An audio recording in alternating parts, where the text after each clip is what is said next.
Ladies and gentlemen, boys and girls, children of all ages, welcome to Sox On Tap. Tony, my first reaction is just fuck yes, let's go. Sox versus Richmond. That's where it all starts. Because it all starts taking care of business in-house in the Central Division. That's right, I'm a meatball. You got to bring that top button swag, baby. It is always great to beat the Cubs. And I'm a homer, so I always say they're gonna. Dallas Keuchel Lancelin got some beards that you should be afraid of. What everybody said when he gets out there, it's me versus the other guy, and I'm going to beat him. So I just love that mentality. It's cool and fucking tough. Steve, would you say that Tony is mad online? I would definitely say that. The White Sox winner.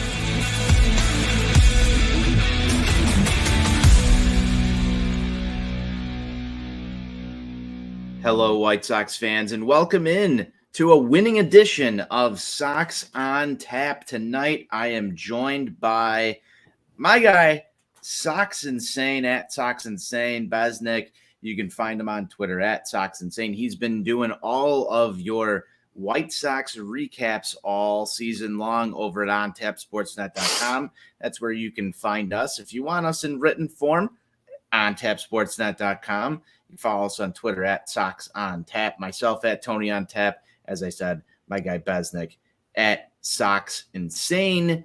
He just got called up before today's post-game show. Welcome to the big leagues. Welcome to the big leagues. Thank you. Appreciate it. How are you doing, my friend? Welcome to the show. I'm doing really well. I'm in my garage. I've got a couple Modelo's here, and beers always taste better when the Sox win. Yeah, we call those victory beers around here. They're fantastic. I love victory beers. The sunglasses are back because the Sox won, shut out of the San Francisco Giants by a final score of 1-0. What an incredibly interesting ball game that we had here today. We're going to break it down. We've also got a guest who's going to be popping in here to talk some White Sox baseball with us in just a few moments. But here we are. It's your first time on Sox On Tap. You've been breaking down these games all year. I need your initial thoughts. Initial thoughts are Lance Lynn looked like Lance Lynn. I mean, we've seen him come off the DL and make 3 starts up until this point. This is his 4th start coming off of the DL. And, he looked just a lot better, getting out, staying ahead of guys, not too many walks. Things got a little dicey there for him in the 5th inning, but the 6th inning. But he got through it. He got through it without giving up any runs. So shout out to him, and, shout out to everybody's favorite Leary legend. This is a Leary slander free zone. And, he got it done. He came through for us there, came up with the big hit, and then Kendall Graveman in the 9th to lock it down. I love that you knew that this was a Leary slander free zone. We've been Leary slander free all year. We've got Justin in here. BZ, what's good? What's up, Justin? Off to a good start. This is his call up. We need some ratings on this. But here we go. We've got our guest, Sox Insane, Mr. Besnick. Oh boy. We've got our guy. Hey, boys. NWI Steve is in the MRIs were clean. Yes, MRIs were clean for NWI Steve. He cracked them here. And we're going to talk some White Sox baseball on a holiday weekend. Start off right here. Friday night, beers are flowing. Steve's here. We've got Besnick in the house. Steve, how are you doing, my friend? I'm doing well. Besnick, you're looking sharp out there. Listen, first of all, before we get started here, I got 2 things I want to get to real quick here. Yeah, let's do it.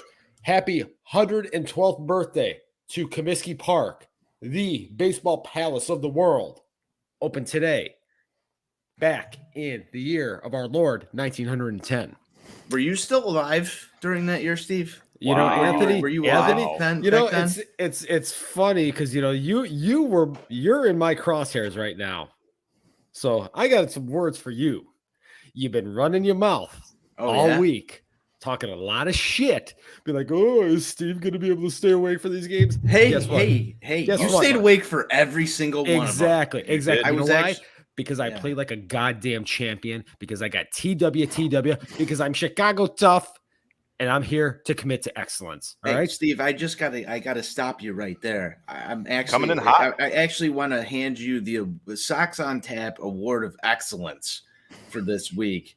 Being able to make it up through these ball games. I know not everybody's built this way, but you have I'm just built different, I guess. proven me wrong. Facts only.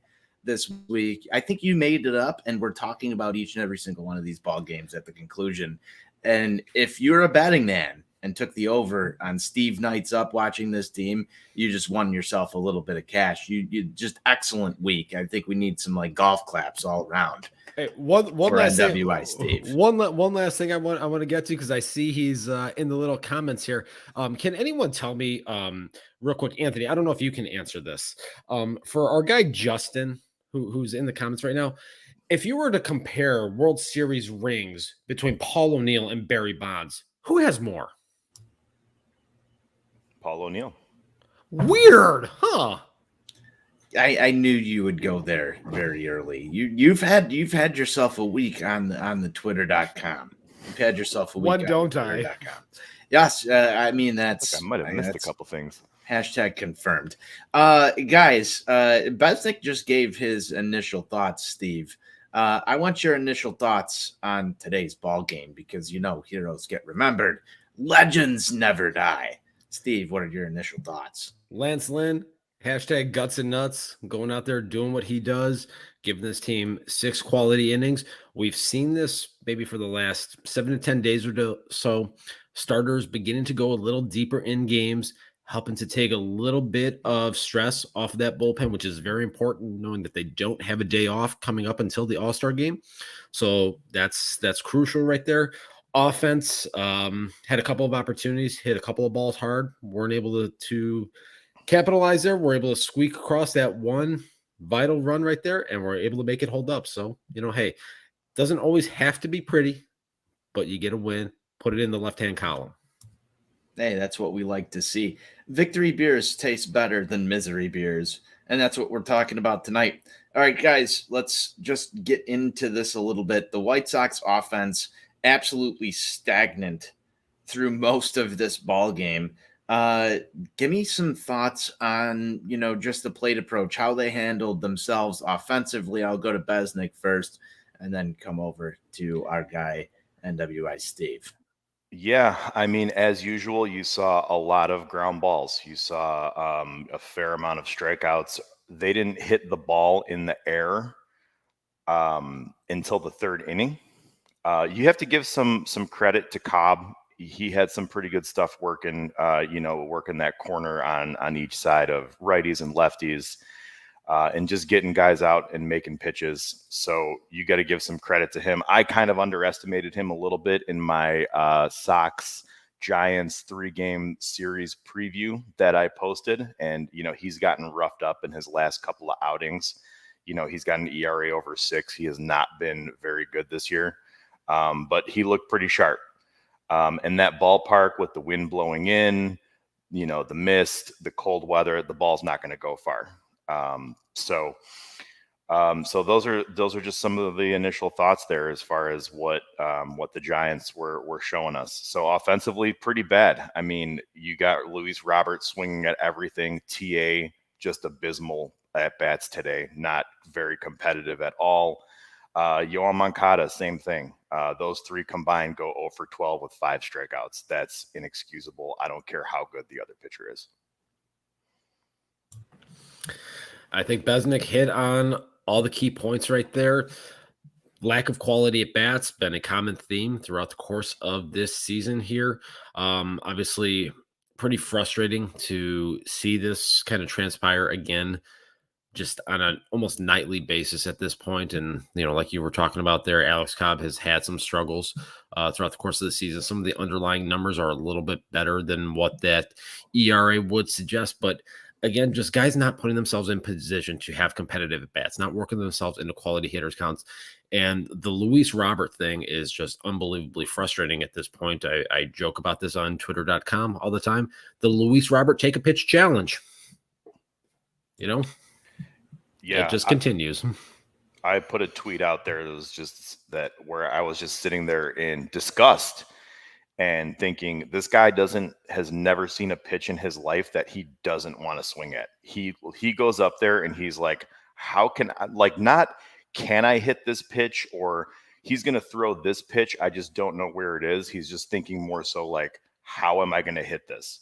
And it's just the wrong approach. And it shows when he goes 0 for 4 with 2 strikeouts. Another guy went 0 for 4 with 2 strikeouts tonight, boys, and this is something that I want to bring up in just the whole offensive discussion. Tim Anderson has not been good since coming back from his injury. It's a little bit of a problem, at least for me, and I don't think it's being talked about all too much. Since Tim Anderson's come back, Steve, I forget what I sent into our little group chat here, but the slugging percentage is not good. Striking out a bit much for my liking and not getting the job done in some clutch situations. When your top 2 offensive threats, which I would consider Tim Anderson and Luis Robert to be, are 0 for 4 with 2 strikeouts over the course of a ball game, guys, I would say that that's not good. That's not a recipe for success. Between the 2 of them, they both look lost at the plate right now. That's not good. I think it's lending itself to a lot of the struggles that we've had. But I'm just curious where you guys are at with this, because if those 2 guys are moving, I think this team can go on a run. But right now, it just doesn't look fucking good at all. Yeah, we've seen time and time again that TA really is the straw that stirs this drink with this collective unit. You mentioned in the text thread there, he's slugging 270 since he came back off of the IL. So that's not going to get it done. But, in a lot of ways, he's not slugging. That means he really is back in the White Sox lineup, because, he just, blends right in at that point. But obviously getting him going here again is going to be of paramount importance. It's only been about a week here for him back in the lineup. So yeah, could take, a few more games here for him to kind of get his legs back under him again and start driving the ball with authority. Hopefully we start to see that here in short order. And then just the Luis Robert thing, just to kind of put a bow on this. We've seen this from him, now through the parts of his 3 seasons. He'll have those stretches where he'll go, 15 for 23, and he's just hitting 110-mile-an-hour piss rods everywhere, and he looks like he's the best player on the planet. And then he'll follow that up with a 1 for 25 stretch with 18 strikeouts, just because he gets into this swing mode all the time, and he just doesn't have that clear offensive approach that allows him to work into counts deep, get himself into quality hitters counts to where he can do damage with consistency. Until those things kind of correct themselves here, this offense is going to be a little bit stagnant. We've seen AJ Pollock kind of come back down to earth after that hot stretch that he had during the month of June. Jake Berger has kind of slowed down a little bit here. So somebody's got to start to pick it up. Jose Abreu can't be the only guy doing this on a night in, night out basis. So somebody else has to figure it out until TA gets his legs back under him and Luis Robert goes on one of these hot stretches again. Yeah, I mean, you're just seeing a lot of singles from TA, just taking the ball the other way, dumping it into right field, getting a single. I will say his defense has looked pretty clean lately. Not many gaffes, if any at all, that I can think of off the top of my head. But he's looked pretty clean in the field. He just needs to start hitting for power. He needs to start finding some gaps. He needs to hit the ball out of the ballpark. So we're not seeing a lot of that out of him, and we just need more than that. And then, collectively, when you look at him, when you look at Robert, when you look at Moncada, it's bad. So like Steve said, you can't just rely on Jose Abreu. We had 6 hits tonight. We had, 2 from Leury Garcia, 2 from AJ Pollock, and 1 from Andrew Vaughn, who that was a really nice rope double that, went for naught. He didn't score. But what I'm wondering is, he gave him the day off on the last game of the last series. Then he had the off day on on Thursday, yesterday, and today after the double, you pinch run for him with Jake Berger. I mean, is there any cause for concern here with Andrew Vaughn? Is this guy 100%? I actually think that was the right move in that spot there, knowing that it's a 0-0 game, one run might and ultimately did end up winning that game. We've all seen, even when healthy, Andrew Vaughn can't run. Him versus Paul Konerko in their prime, I mean, that would be something that you might need to sell pay-per-view tickets for, just because, you might need a sundial ultimately to time that thing. So I didn't actually have a problem with that. The fact that, we're seeing a guy that is 24 years old, to your point, Besnick, having to get a day off and talking about needing to have consecutive days not on his feet, not using his legs. I mean, what are we doing here? Yeah. I mean, guys, I just want to ask the question. You pair up Andrew Vaughn and Paul Konerko in a foot race, but can you also add Tony La Russa to this foot race? Because I've seen Tony La Russa move on certain occasions, and I think that would be an epic race between the three of them. Just and depends. Where's your money? It just depends on what time of day it is, because I mean, we all know Tony's got to get his nap in there. Yeah, I mean, it was pretty late at night. I was at that game when he ran out there to check on Abreu and did his little scoot across the field. I'm surprised he didn't get a shoe endorsement from Skechers after that little jaunt he had there across the field. He's more of a New Balance guy, I would think. You think so? Maybe. Lance Lynn is also a New Balance guy. Yeah, you gotta get the white New Balance. Okay, New Balance. I noticed that tonight from Lance Lynn that he's a New Balance guy, which was interesting to me. I don't know. When Steve brought up New Balance, I don't know why I had to bring it up, but it was curious to me that Lance Lynn was a New Balance guy. Fair enough. But yeah, I mean, I think the smart money there is, I think you got to throw Jake Berger in that race. I think you got to throw Yasmani Grandal in that race. I mean, none of those guys can move. If you throw Yasmani in there, I think TLR might beat him. Ooh, I mean, our guy Justin said that he's doing better than Lennon up on Sox on Tap. I might have to agree with Justin here, Steve. He's bringing the hashtag meatball takes spicy enough to give me some heartburn before I go to sleep tonight. So I love it. I love what Besnick's bringing to the table here. Doing better than Lennon. Okay. Yeah. Doing better. Not saying much. Doing better than Lennon. Hey, I mean, listen, you're on Sox on Tap. You're not on Charlotte Knights on Tap. So, I mean, that tells you all you need to know. Hey. True. Yeah. That's, minor league guy at third base. That's one of my favorite little clips that I've ever seen. I think it was a Cardinals or LA game, spring training. They didn't have the guy's name, and it just said minor league guy on third base. It was fantastic. If you haven't seen that one, I'll send it to you. I've never seen it. I've never seen that one. I've heard your Odrisamar Despaigne breakdown when you were doing breakdowns for AAA Charlotte back in the day. We've worked our Nights Weekly.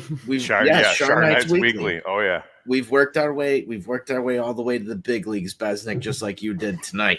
Guys, that's enough offense talk. There's some late inning offense talk that we'll get to in just a few minutes. But Lance Lynn, Fear the Beard, cool and tough, guts and nuts, or is it nuts and guts? Only at NWI Steve can hashtag confirm this. It's guts and nuts. It's guts and nuts. All right, White Sox sale. There it is. Hashtag confirmed live on here on Sox on Tap.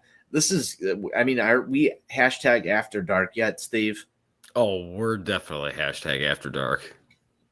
All right, so let's talk Lance Lynn, because we wanted to make sure we got to after dark to talk about the big bastard on the mound tonight. Guys, thoughts on this start from Lance Lynn? I've missed this. Yeah, he finally showed up. I mean, he's had a couple rough starts. I think the last one, La Russa might have left him in an inning too long. He got touched up at the end of his start. There might be people who think that happened today as well. Well, I was kind of a little concerned seeing him go out there in the sixth inning with 88 pitches to face the 2, 3, and 4 hitters for the third time through the lineup. He went 3-0 on Jock Peterson, who's a lefty, and Peterson actually got himself out there. I don't know what he was trying to do. Maybe he got the green light and tried to take a pitch to right field or something, but he just popped it up. And it was a can of corn for A.J. Pollock, and I think that extended that outing for Lynn. He was able to get through it after that, and I don't know how many pitches he finished up with. It looks like 104, 2 walks, 3 hits, 5 Ks through 6. Solid. I'll take that. Yeah, that was good stuff from Lance Lynn again. The biggest thing for me is just being able to go out there and get 18 outs. This is something I talk about on almost a nightly basis. The great Hawk Harrelson used to say all the time, the best way to protect your bullpen is with your starters, and your starters being able to go out there and consistently give you length and limit the amount of outs that your bullpen has to cover is going to be crucial. So Lynn doing that tonight particularly was impressive given the struggles he had in that first inning. So to battle through this thing the way that he did is pretty important. And that just shows the type of veteran leadership that he has and what he brings to this rotation and to this roster overall. And it's something that clearly was missing for the 2.5 months, however long it was that he was gone following the knee surgery in spring training here. So just real nice to see him go out there, throw up a lot of zeros, but again, get this team through 6 innings and put him in a position to win a baseball game. Did everything he needed to do, guys. And that's what you want from, I think he's kind of a staple in this rotation. He's not the flashiest pitcher. He's not the guy that's going to go out there and give you 7, 8 innings. He's not the guy that's like going to overpower you the way Michael Kopech is going to. But he is such a stabilizing force in this rotation. He is so important to it. I don't care if Lance Lynn only gives you 6, but this guy will battle through things for you.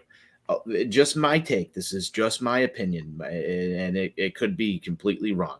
I saw so many people on Twitter tonight just hounding for that inning to go wrong for Lance Lynn because of the pitch count when he entered it, just so that they can blame it on Tony La Russa for leaving him in for an extra inning. They wanted that bait so hard.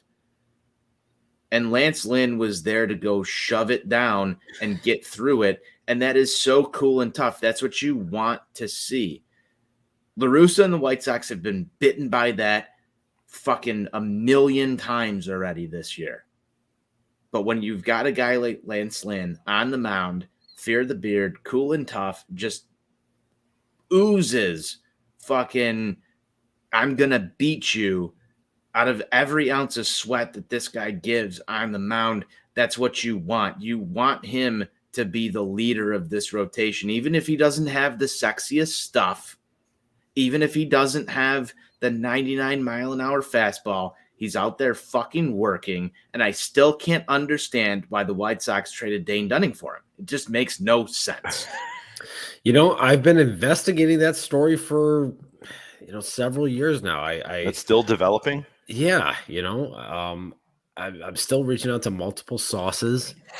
I've even gone down to the source down in Arlington, Texas last year, and it's one of those questions that we might ultimately never get an answer to. I'm curious. I'm not sure what Dane Dunning's Sierra is at right now. I know it was like sub 3 after like his first 4 starts with the Texas Rangers. And that's going to be a really hard thing for Lance Lynn to overcome. Right. I mean, we traded 6 years of control, I think it was, Steve, of Dane Dunning for one year of Lance Lynn. Luckily, we extended him. Otherwise, that deal would look really bad. But I'll admit, I'll be the first to admit, when that deal first happened and I saw it, I was kind of scratching my head a little bit because I was like, this guy's 34, Dane Dunning. He showed a little promise. We had 6 years of control of Dane Dunning. We traded it for 1 year of Lance Lynn. But Lance Lynn, after the first couple starts he made for the Sox, I was ready to build the statue. So He's cool and tough, nuts and guts, guts and nuts, whatever the fuck it is. I love this because Steve, I feel like we've got to have some follow-up questions with Besnick Let's hear him on this exact topic. And I don't know if you have yours formulated yet, but if you do, I'll let you go. If not, I've got one. I'll defer to you, Anthony. All right. So you admitted just there that you kind of looked at the control and where everything is. My first question for you, Besnick, is after all of this has taken place, I think a lot of people were under the assumption that Dallas Keuchel was the guy that you brought in to kind of be that stabilizing force. I also kind of feel like once we got to a point where they noticed that Dallas Keuchel was a piece of shit and wasn't going to get the job done, they had to go get somebody who was going to teach everyone how to fucking win and be that asshole. Does it make sense to you now? Absolutely. That's my first question. Yes, it makes sense to me now. It made sense to me after his first 2 or 3 starts. I'm like, okay, I get it now. Listen, Lance Lynn is just a veteran guy that wants to go out there and he wants to take the fastball and he wants to shove it up your ass. You know, that's a guy that I'll take him in my rotation anytime because he's got no fear. The other thing I talk about with consistent, you have to go out there and you have to throw pitches with conviction every time. And we see Dylan Cease at times. We see Aaron Bummer. We see other guys not do that. Everything Lance Lynn throws, he throws with conviction. He doesn't care if it's Mike Trout. He doesn't care who's in the batter's box with. He's going out there and he believes he's got the stuff to get out anybody on the planet on any given pitch. He doesn't care. That's the mentality and that's the mindset that you got to have. And I think him being able to teach that and impart that on some of these young pitchers like Dylan Cease, like Michael Kopech, like Lucas Giolito is invaluable. Do you think he imparted that on Lucas Giolito? Because I have heard that Lucas Giolito has the belief that the numbers don't define him. Dude just hit a home run on his first. Did he get that? Did he get that from Lance Lynn? That was a home run. He just extended his stay here, just the same way Larry Garcia extended his stay. You got to pull a George Costanza right now. You got to go all right, out high note. Showmanship. Wow. This is fantastic. So Sox let's on talk Tap about After Dark. Wow. I'm speechless. We mentioned Dylan Cease. And now, everything Steve described about Lance Lynn is ace shit, right? That's the mentality, cool and tough. I'm going to get you out. I don't give a fuck. But when we talk about actual stuff and getting hitters out, I feel like Dylan Cease is that guy. He's got the most talent. And he 100% should be that guy. And there obviously is still some development that is going on with him at the big league level here, but he's still too prone to those big innings when he gets squeezed a little bit or he loses his control or there are defensive lapses behind him. This is one of the things I talked about after that game against the Dodgers on that Thursday afternoon when they were up 4-0, and then that 5th inning happened and everything just kind of spiraled. That doesn't happen with Max Scherzer on the mound. That doesn't happen with Justin Verlander on the mound. That doesn't happen with Jacob deGrom on the mound. So Dylan Cease isn't there yet. And that's one of the things that hopefully Lance Lynn, given his experience and given the things that he has seen in this game for over a decade now, can kind of impart on Dylan Cease and say, hey, when things happen behind you outside of your control, when you're getting squeezed, when you all of a sudden lose your command kind of out of nowhere, this is what you need to do in these spots. This is how you need to cinch it up and hunker down, as Hawk would say, to get through it, to show that you are that number one ace type guy with that fuck you stuff.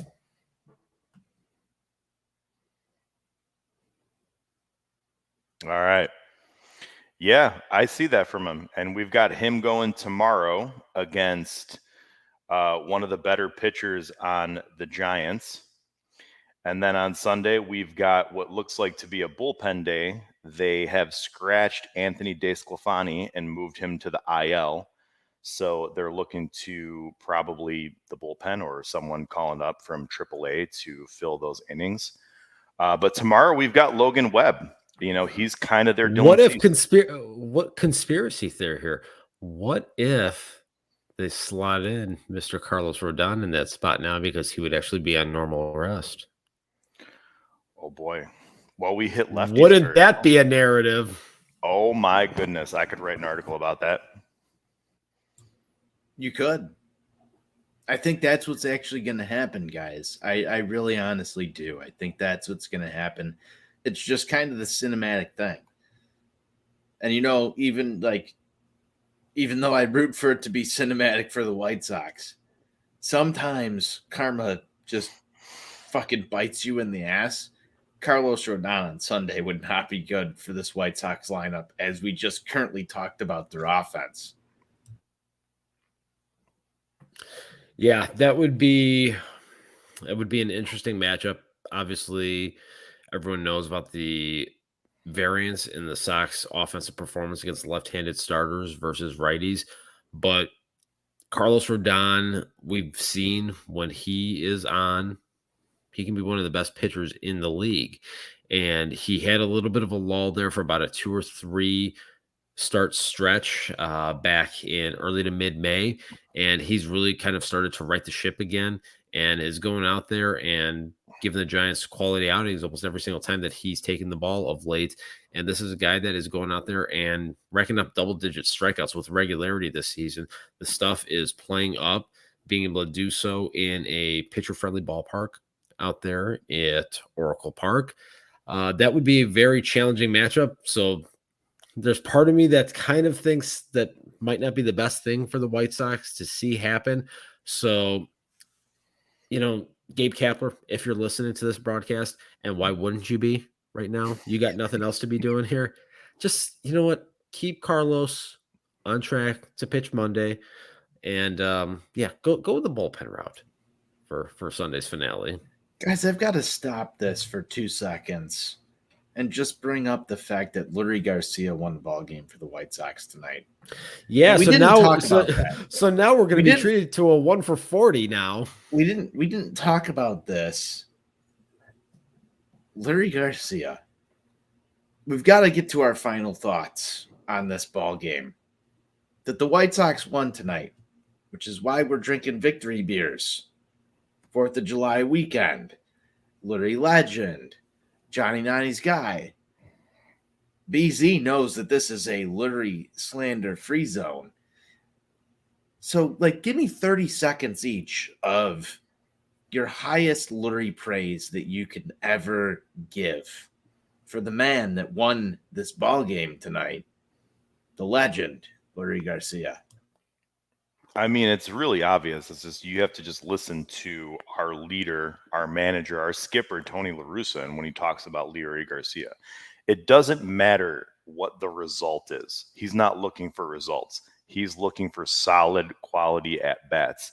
And that's what Lurie is going up there and giving you on a night-in basis, okay?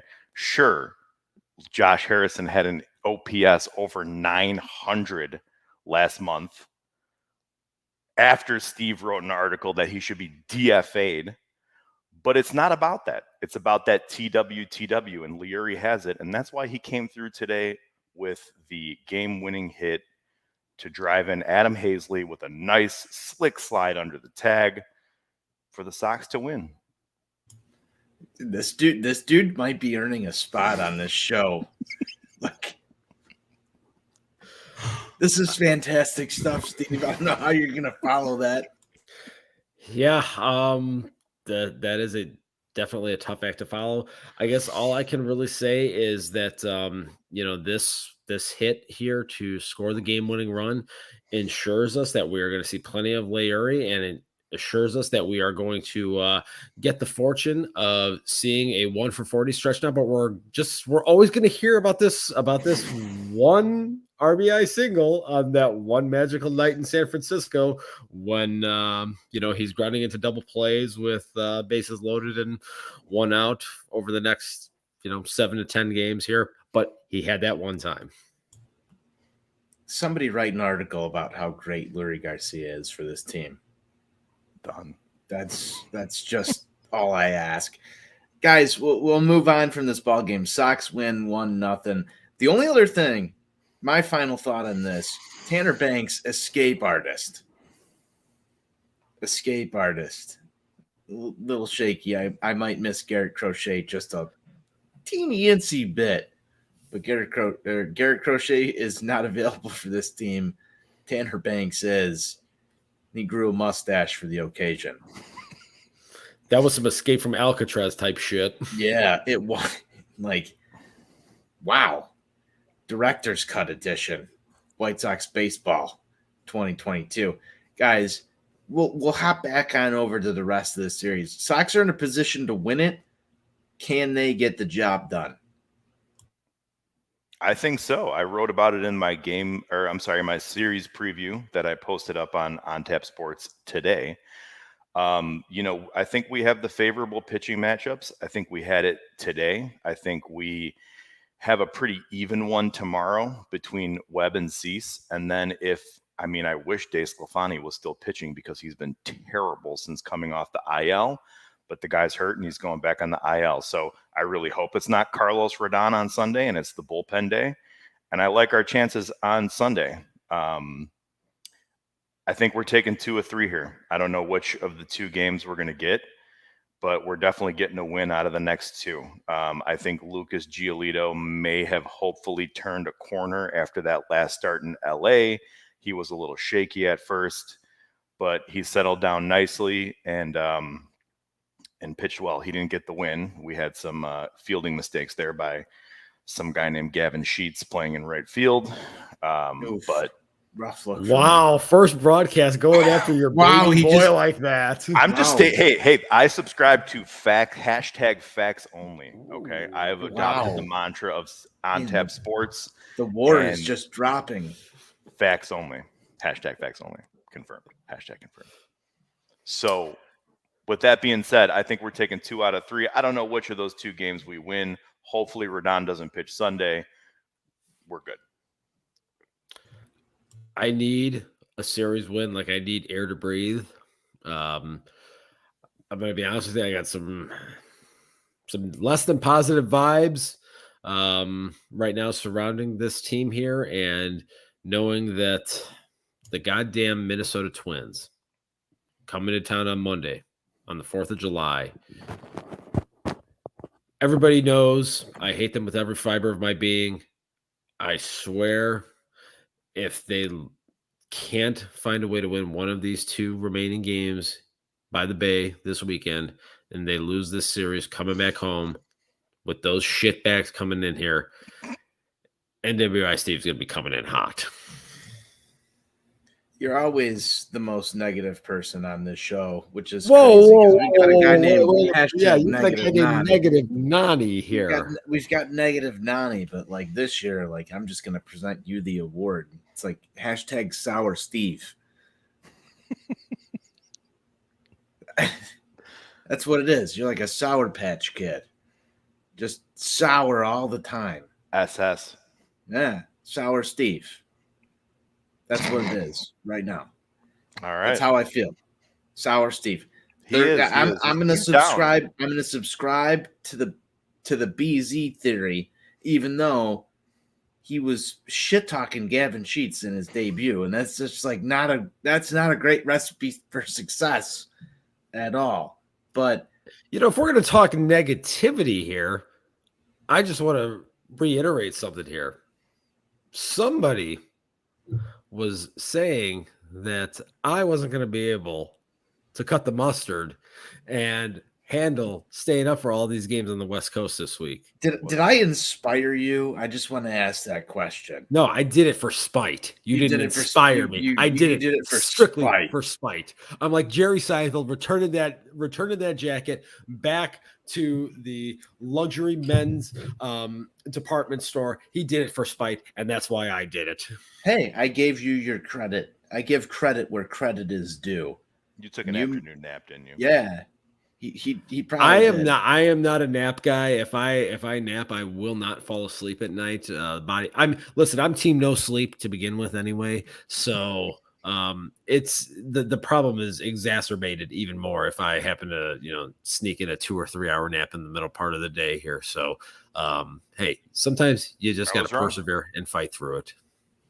Wow, I feel like really like directed at because I took like a good 3 hour nap today. We have kids. That's what's up. But it's apparent that Steve is too mentally tough to take a nap. He's too mentally tough. Listen, you got to be Chicago tough, okay? Yeah. If nothing else, that's what you got to be able to do. Absolutely. I'm gonna grab another beer. And that's how Sox on Tap After Dark goes, boys. I'm really shocked, Steve. Like, honestly, you've been able to persevere through this week. And like, if there is I won't do something and see what happens. If there is a medal of honor to give to anybody for this week, I've got to give it to Besnick because he wrote a great Eloy Jimenez article. Thanks. Thank you. Appreciate it. I can't wait to get that medal. I mean, is it Zinn? Is it like a Zinn medal medallion that goes around the neck? Yes. Lucas Giolito will present it to you. Wonderful. And where is this happening? Where is the ceremony? Right at fucking home plate, man. Wow. It's fantastic. Southpaw will be there as well. I'll be there Monday, so hopefully, I get pleasantly surprised like when Steve showed up. You're going to the 4th of July game. It is not # confirmed just yet. Story's still developing. Steve, are you going to be there? I've reached out to multiple sources. It has not been # confirmed yet. I'm in the same boat as you guys because I want to talk about this as White Sox fans. You look at the forecast. I'm in close contact with the weather guy at the weather guy on Twitter, and he's telling me this could be one of those times where you wind up in Jerry's world, and I feel like for the 4th of July, and this is a real situation in my household right now. I don't know if I want to get stuck in Jerry's world on the 4th of July. That happened to me actually 4th of July of 2005, game against Tampa. There was a rain delay that happened. That was actually Big Bobby Jenks's major league debut that night. I remember that game very I can think about that game. Yeah. So that's a risky proposition, and it is a little bit surprising that they're going with the standard 7:10 start time. Usually for 4th of July, they will move that up a little bit there. Well, they do want to put on a fireworks show after this game, which I love fireworks, and that's why I want to bring this up. Do you want to get stuck in Jerry's world for the fireworks show on 4th of July? Listen, I talked about this. The weather forecast was clear skies, 80-some degrees. This is a prime game to go to on a Monday, 4th of July. But you look at the weather forecast right now, it's rain. You might get stuck at a game where it gets rained out and there's no fireworks, and you just spent, $50 in beer and $100 in food and $35 in parking for your 4th of July experience against the Minnesota Twins. And even if they lose that game, I mean, I'm having a hard time here, boys. I need some help. It is definitely challenging to think about that. The very notion of, giving Jerry Reinsdorf even a penny more of my money than he already gets is a sickening feeling. Hey, About the Zach LaVine just signed a max deal. Check out Bulls on Tap, and then head to Jerry's World and help pay that contract. But the only thing sicker than giving extra money to Jerry Reinsdorf is watching Barry Bonds in the World Series. Yeah, I think that's the first contract over $100 million he's given to a Bulls player, and obviously we know he's never done that for the Sox. And it would not surprise me at all if Jerry Reinsdorf wants that title of being like the last owner in MLB history to not give $100 million contract and just rub that in the face of his peers. But nevertheless, I'm leaning towards no on Monday because I got Reinsdorf. I think it was it opening day 2017? Yeah, that I was at that whole debacle. That was great. That panned out great for me, Besnick, because I went to the rain out makeup day. I paid $15. I did the same thing. And I sat right behind the White Sox dugout with my brother. And there was like 35 people there. And it was fantastic. I did not have seats that good, but I did. Neither did I. I just decided that we were sitting right behind the White Sox dugout and nobody cared. And it was the best opening day ever. Minus the performance of Jose Quintana. Well, I've never been a Jose Quintana guy. The fact that they traded Jose Quintana, this might be a meatball take, and we are far after dark here.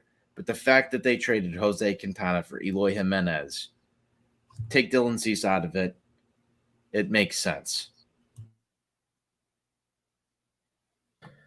I think at this point, it's pretty safe to say that Dylan Cease is actually the headliner of that deal. But listen, that might be more meatball take than I gave there. Well, if you read my article, Anthony, that's where I was going. That's where I was going there. I edited your article because the way that I inspired Josh Harrison, maybe, just maybe, the on-tap difference will pay off once again. Maybe you need to write an article about Yohan Moncada. I don't know. It can't all be. We got to diversify a little bit. We got to spread the love, and I think maybe Besnick is going to be the guy. I think the people need your feelings on it. I think Besnick is going to be the guy to quit getting Eloy Jimenez to be the ground ball factory that he's been for his last 300 plate appearances. We're talking about you saving Yohan Moncada's career, and you're deflecting. Please, this is the prize piece of the rebuild. Listen, if I have to, I'll go hit the streets of you're the 219. You're out in NWI. I'll cruise the streets. I'll see if I can find you. I think you can save this. I thought you were in Park City, Utah. I'm a man in many places. Now I'm lost. But off the rails. Totally off the rails. Boys, there's 2 more games in San Francisco. Besnick says we're going to win one of them. Steve doesn't feel that great about either. Do you have an official prediction, Steve? Pain. That's not good. I'm going to ride the Besnick theory. We're going to take this series, and then we're going to come back home to the Minnesota Twins. And on July 4th, 5th, and 6th, if the weather holds up, I think you might see a sweep of the Minnesota Twins and things all go according to plan. And we get a much happier version of NWI Steve on this show. Bold predictions. Very bold. But that's because at Sox Insane, my guy Besnick was on this show tonight, and he inspired me to say that. It was a White Sox victory tonight by the final score of 1-0 over the San Francisco Giants. Larry Legend is the guy that got the job done for the White Sox tonight. I laugh while I say that because it's just so poetic. Boys, thank you for joining me. It was Besnick's Sox on Tap debut. And I think he delivered. Final thoughts here, guys. I'm going to go to Steve first. Rate Besnick's performance for me tonight on this show. What's our rating? What's our rating scale here? I mean, give me the standard baseball prospect ratings here. Yeah, so okay, if we're talking 20 to 80 scale here, I mean, I'm going to say that this is like a 75 right here. Wow. Listen, if we're talking Great stuff. if it's 1997 and the NWO is out there looking for new members, I think we got a guy here. So, hey, throw one up. And listen, anytime you can add in another guy into the mix that knows and understands what leadership is all about, that understands a guy like Matt Nagy, one of the best coaches in the history of the Bears franchise, was just thrown out the door in just a terrible, terrible fashion. This guy gets it. He knows. He knows that my head coach should still be there right now. And that is just a franchise that is in disarray, but he gets it. I love it. We love live performance reviews here. Hey, BZ, you don't want this to be a Moonlight Graham situation, but let's get some self-evaluation. How did you feel your first Sox on Tap? I'm going to have to agree with Steve's assessment. Actually, I'll go a little bit and take a page out of the sour Steve boat and take myself down to a 70. Still a little room for improvement. I'm there. I've got presence, command, some leadership qualities, possible NWO member. But there's room for improvement, high potential to be a star, but just you got to recognize your flaws and you got to work on getting better. So in all seriousness, Tony, thanks for having me.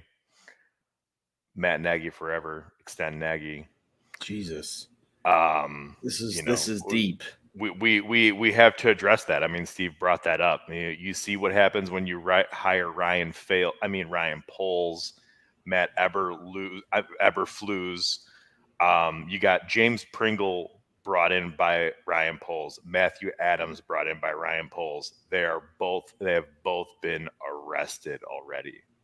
Okay. Now Ryan Poles has fired someone who helped hire him while the man was on vacation on July 4th weekend. That's not leadership.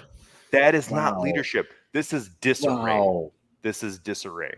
Wow. Okay. This has turned into failure. A full Bears on Tap show. And we are like, what is it, like 2 a.m. right now? Boys, we got to rein this in. I'm sorry. Guys. Thank you for having me. This is fun. Appreciate it. Love the Sox. It's fantastic. I'm going to have our video guy clip that for Bears on Tap. They can throw that down. As Besnick is like killing a beer. I think he fits right in, listeners. This was awesome. Recapping a White Sox win. Larry Legend gets the job done today. Lance Lynn was fucking cool and tough. Look at all those beers. I think I might have just did we just become best friends? We're gonna be friends for a long time, Anthony. Did we just become best friends? I think so. There's so much room for activities on this show. Guys, thank you so much for a great Sox on Tap. Follow my guy Besnick at Sox Insane on Twitter, NWI Steve at NWI_Steve, myself at Tony on Tap. This show at Sox on Tap. Follow where we write about things at On Tap Sportsnet. This has been fantastic. Sox win. There's so many more beers to drink. Happy 4th of July weekend to all of you that tuned in. check into our YouTube at On Tap Sportsnet. Boys, this has been fantastic. White Sox forever. White Sox for life. White Sox Southside for life.